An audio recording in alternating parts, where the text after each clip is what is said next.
Look at this mess. It's time for some spring cleaning.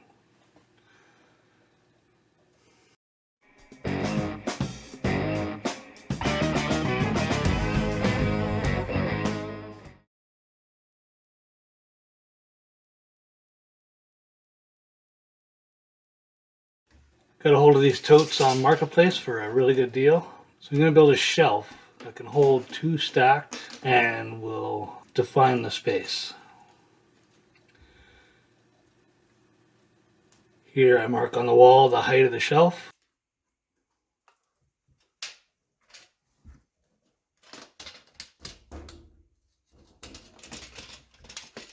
Put a screw in for a chalk line.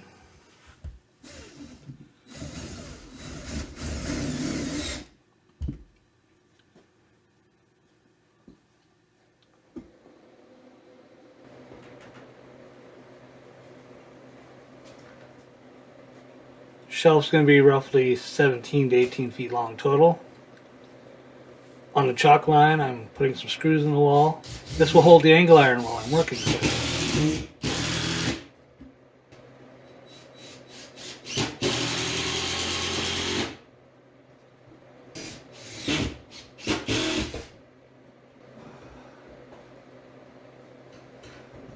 And I'm setting it on the screws that I put on the chalk line. Now I'm drilling 2 holes at every stud and adding 2 construction screws 3.5 inches long. This will fasten it to the wall.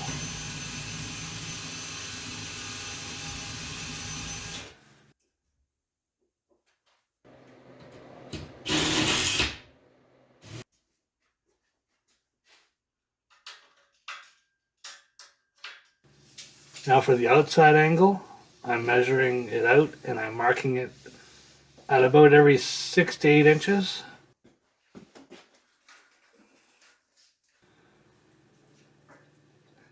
I'll mark and pre-drill, and this is for the shelf to bolt to once it's in place.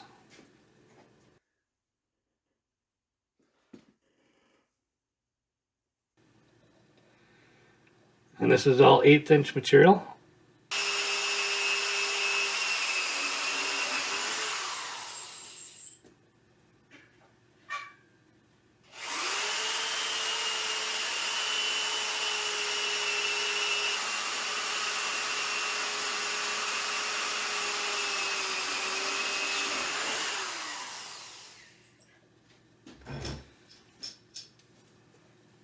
These are the pieces I'll be attaching to the ceiling. I have some angle iron here, cut into 2-inch pieces. Now I had pre-drilled it because I was going to drill and bolt it to the bracket for the shelf. Some 1/8 inch angle iron that will reach up towards the ceiling. And then 12-inch pieces of ready rod, 1/2 inch.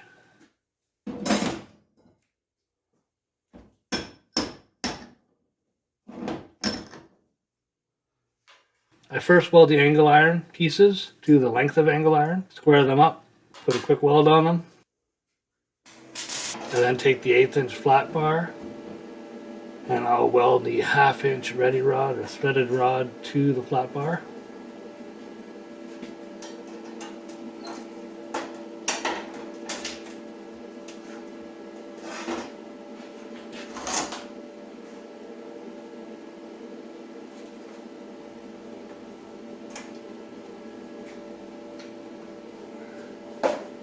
I then weld that flat bar to the piece of angle iron that I attached to the length of angle iron.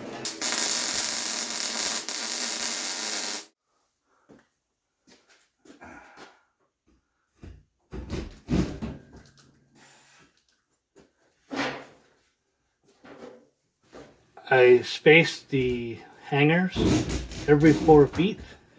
This allows for 3 totes wide with a little bit of wiggle space. I pre-drilled the ceiling. I then went up in the ceiling and I added 2x4s for the ready rod to go through and put nuts and washers on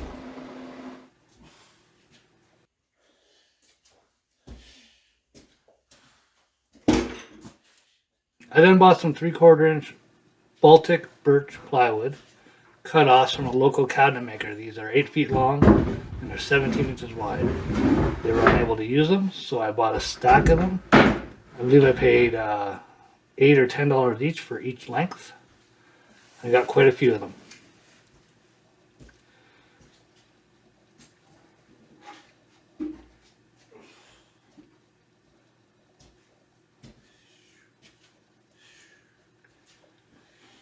I put 2 full lengths in place, and then I'll cut the last one.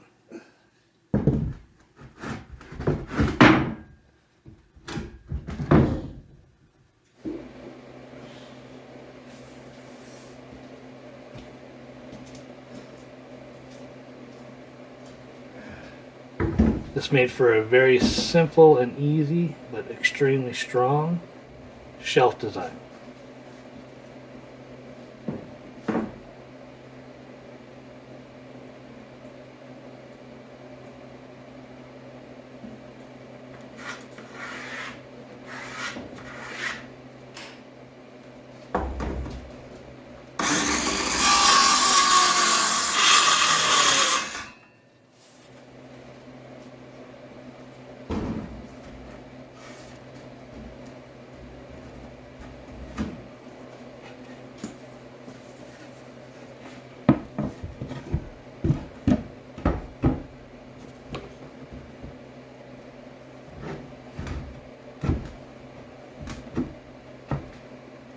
Once in place, I then drilled the plywood and put 1/4 inch 20 carriage bolts in place and then cut them flush once they're installed. I put the bolts about every foot at the back. I bought these LED lights off of Amazon. I'll use 4 on the inside of the shelf.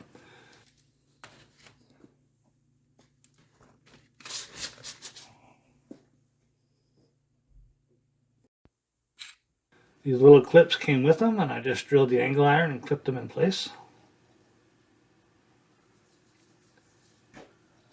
They just snap together and then they snap into the clips. These lights are a little colder than I would like. They're a little bit harsh, but because they're shining only on the bench and not into the shop, they should work fairly well. I will have them wired into the shop lights, but they will also have a secondary switch that can be turned off when not needed. Now the shelf is made and in place, it's time to clean up the wall and move everything out. I had previously bolted these filing cabinets to the wall to make a little more room and have a little storage space for random materials underneath. But in my new setup, I am going to have them sit on the floor, clean them up, and put a workbench on top.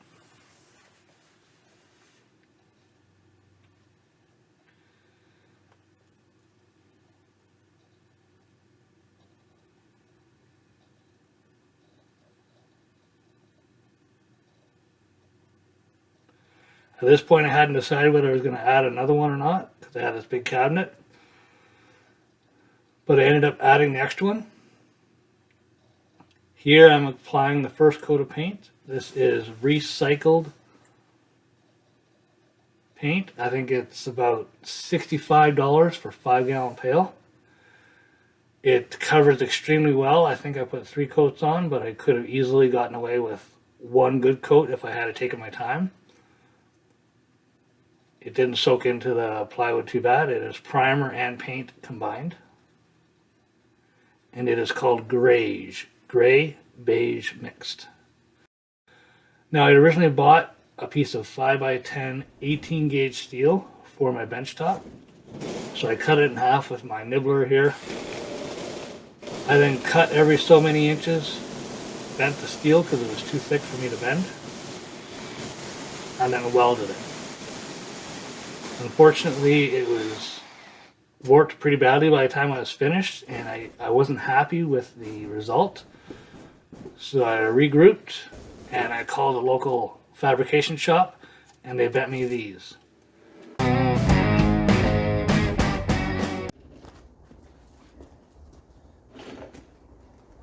These are 6 foot long, 14 gauge, much heavier steel, should be much more durable. And it has a 22-inch surface, 3-inch backsplash, and an 1.5-inch bull nose on the front. They're pretty heavy. They're, I would say, 75 pounds each or so. And they did it all up in one day. And I was going to weld all 3 together, but it just a happy accident. It turned out that one was the exact length of my toolbox without even realizing it.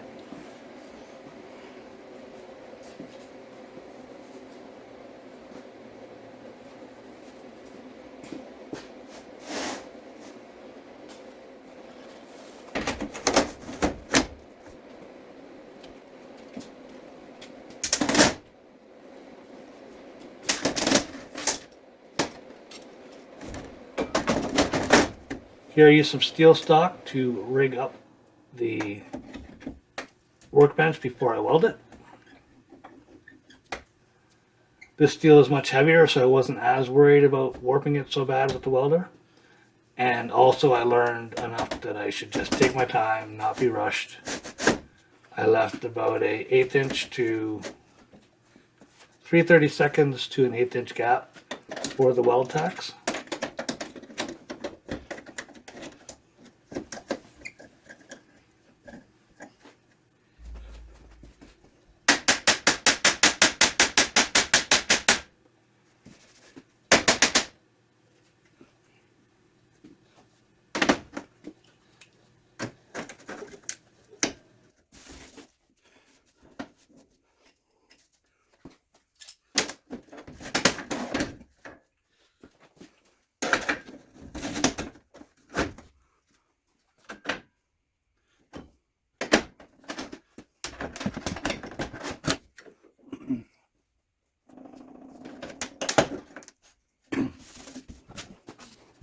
So I held it in place and I tacked it.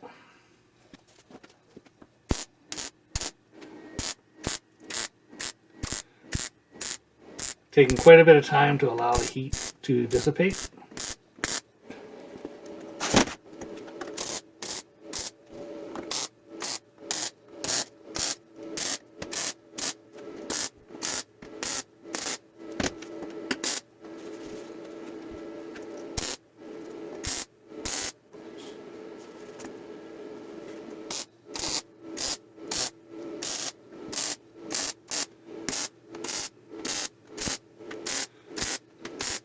I actually took quite a bit of time here allowing it to cool.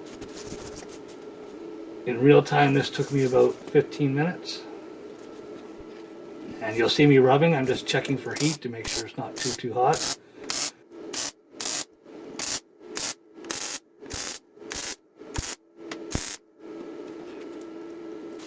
I did have my welder turned up a little bit extra to get a little more penetration because I was only doing tacks. Once I welded this side, I also flipped it over and welded the other side, and then ground it so it wouldn't interfere with the 3/4 inch plywood that I was going to laminate it to.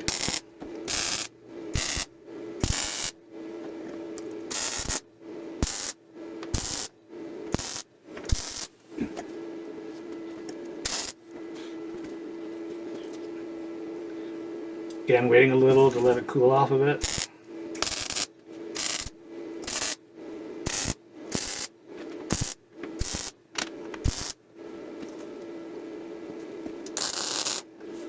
I'm really glad I regrouped and decided to abandon my first attempt because this turned out so much nicer.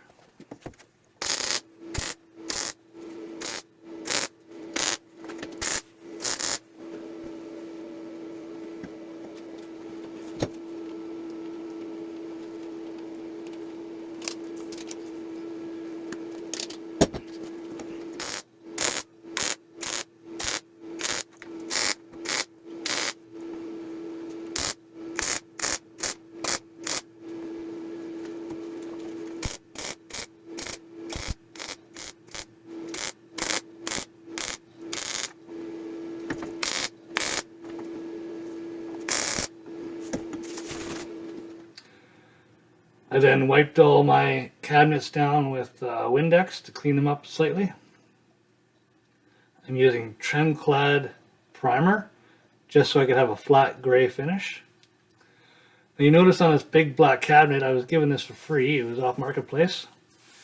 And it had a bunch of vintage stickers, automotive stickers on it. So I ended up masking them off because they're stickers that I'll never see again, and I think they look pretty good. So I masked them off, that way they'd still be there after I painted. I put 2 coats of paint on all the cabinets, and it covered extremely well.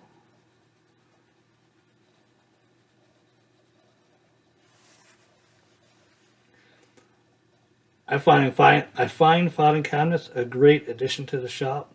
They're extremely cheap and durable.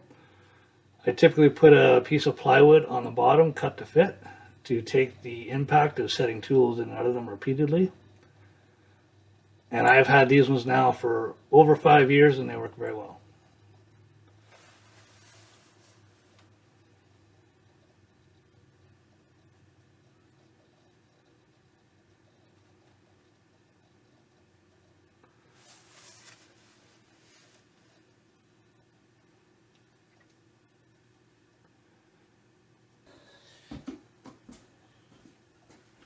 Now I'll take some more of this 3/4 inch Baltic birch. It's 17 inches wide. Now the workbench is 22 inches deep, but the filing cabinets are only 18 inches deep. So they're actually going to work fairly well. I lined up the plywood flush on both ends.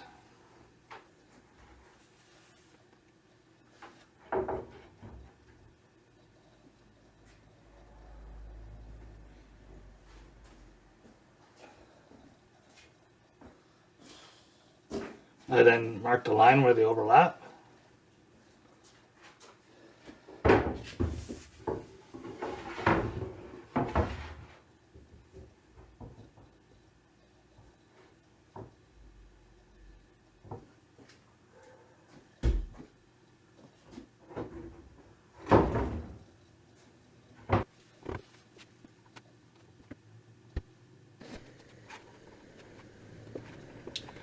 And the offcut piece I'm going to use to bridge the gap and join the 2 pieces together. This will also be the spot where I mount the vise over the gap between the 2 cabinets. So I want it to be the strongest point. That's why I'm joining them with such a wide piece of lumber. I then took some wood glue and spread it around with a putty knife. Use a very liberal amount. It's going to be a spot that I'll be hammering on with the vise, and it'll take quite a bit of abuse.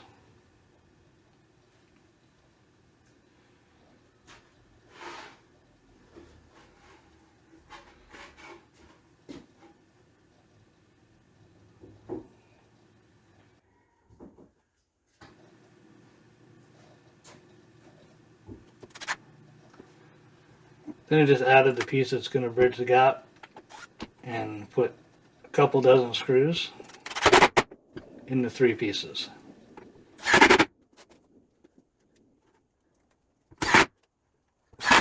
This is already starting to feel pretty sturdy. It needed to be extra sturdy because all 3 filing cabinets were slightly different heights. The very first filing cabinet was level.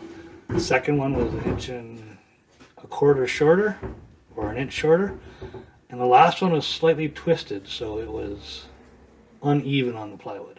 But once it was laminated and flipped over, it fit pretty well. The screws I used just reached through slightly, so I ground the tips off, all of them.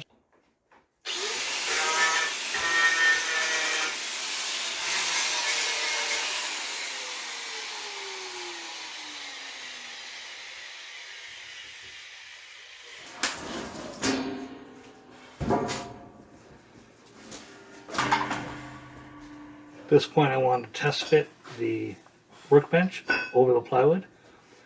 It's also getting extremely heavy at this point. I figured they're about 75 pounds each, so this is probably about 150 pounds. That's just a guess. 22 inches deep, 1.5 inch bull nose, and a 3 inch backsplash.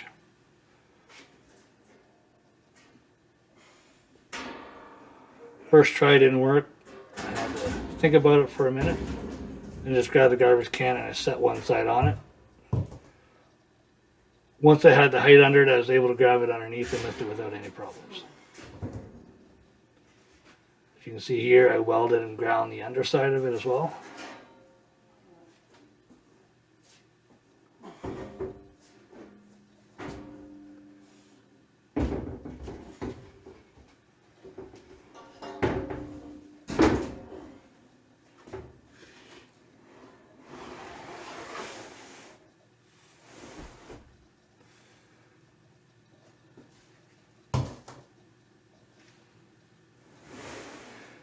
At this point, it's fitting very well.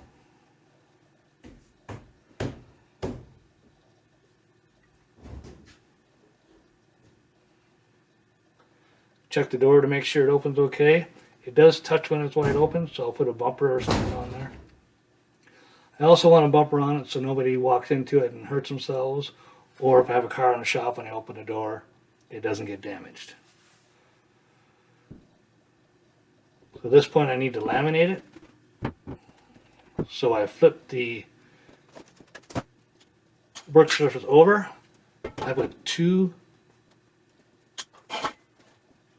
11-foot pieces of 2x2 square tubing, so it'll be nice and straight when I glue it. Otherwise it would, if I glued it with a bend, it would stay bent all the time.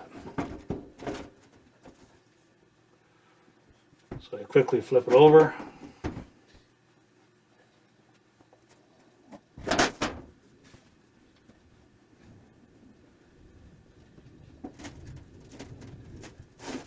Space out the square tubing so it sits flat.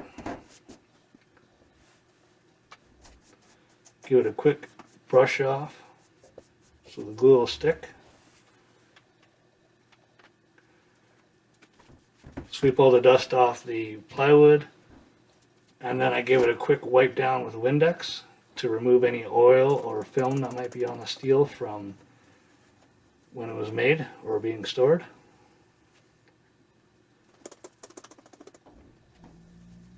Now I go over it twice to make sure I get as much as I can.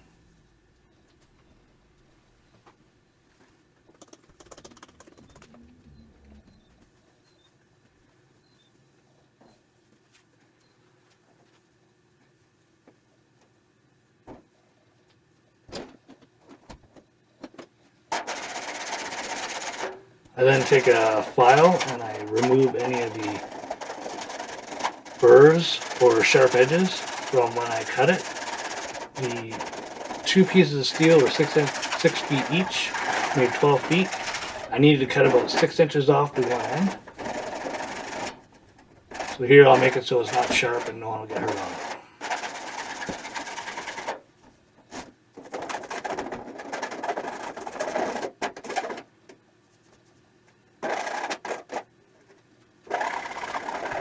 In reality, a file does a way better job than a grinder and you have way more control over it.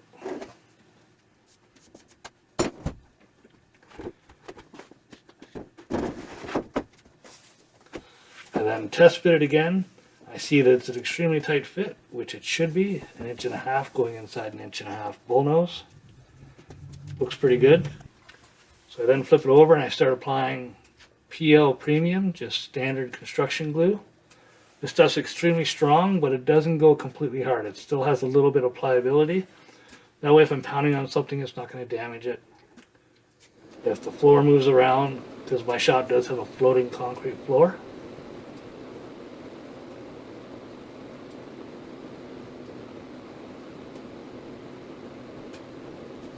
stay intact and stay nice and strong.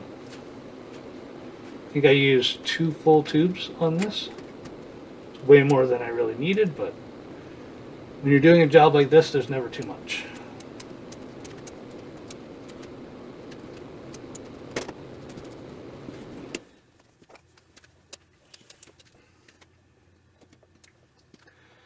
Now where the piece is laminated, I put lots of glue on the front, and I also put it on the work surface. That way when I bolt my vise to it, it's got a nice sturdy front. Now at this point I flip it over. I was expecting to be able to move it fairly easy. But as soon as it went over, it was stuck. I could not move it. So I had to grab a putty knife and I had to pry it up a little bit so I could move it around. Once I pried it up, I was able to get the front to go under the lip and then push really hard and get it to go into place.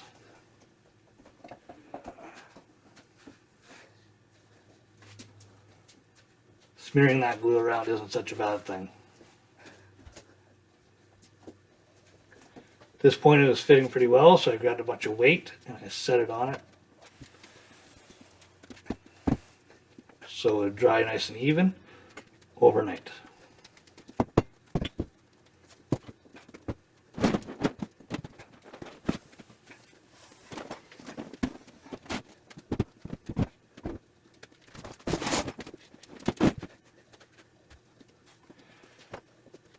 This one end had a little bit of gap in it. It wasn't laying flat. The square tubing that I had underneath didn't quite reach that far, so I just took 2 pieces of short tubing that I had and clamped it on the end until it dried. Didn't have to be perfect, but it would help out. At this point it's really starting to get heavy, so I had my wife on hand just in case I needed her, which I did need her to put it in place. I'm really happy with how it's working out. At this point I stand it up again and I get ready to apply some spray foam, styrofoam. This will help fill the gaps because the 3 cabinets are different heights, different variations of level, and this will just make it so it's supported as much as possible.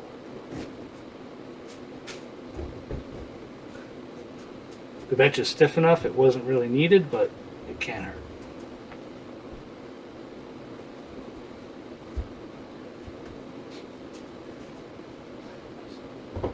Then put 1 2¼ inch screw into every stud.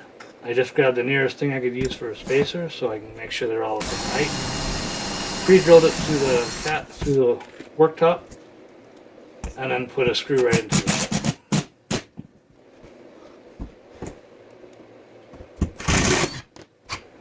Now you see this piece here, this is a 6-foot piece. It was over the toolbox and it worked very well. It didn't need any cutting, trimming, or anything. Really happy with the way it turned out.